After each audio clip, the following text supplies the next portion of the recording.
what are the prospects of a trade deal between the U.S. and China?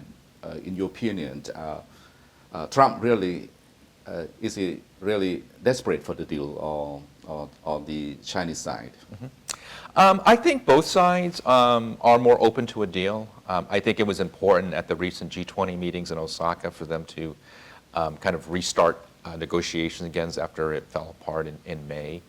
I think what you're finding is, China has ambitions to build out its technology sector and industry over time, but they still rely on the West for a lot of key critical components and semiconductors and other areas in the supply chain. And taking a step back, China imports more semiconductors than they do oil, so it is a big export or import from them.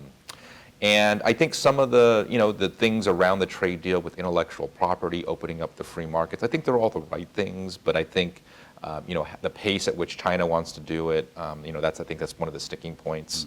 But I do think both parties want to see a deal done. I think if you look at the upcoming U.S. elections in 2020, Trump will be running for re-election this fall. He'll have his Democratic. Do you think he's going to win?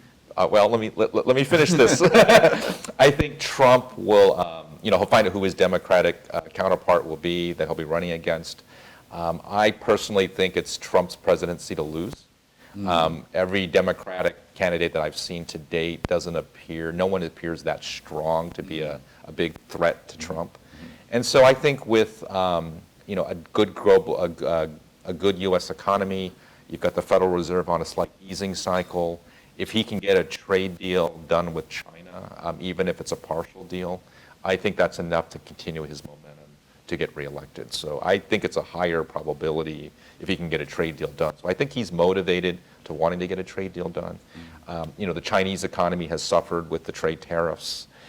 You've got certain companies, well-known tech companies there that have been struggling with some of the impacts of the restricted list and bans. And so I do think both countries believe and think that tariffs over the long run aren't great for either economy. And if we can kind of just meet in the middle, make some concessions on both sides, I think both sides can have an agreement that's possible. And our base case is that we can see some partial agreement to full agreement, hopefully, in the next 6 to 12 months. That's about it. Thank you very much, Steve, for your candid talk. Great, thanks.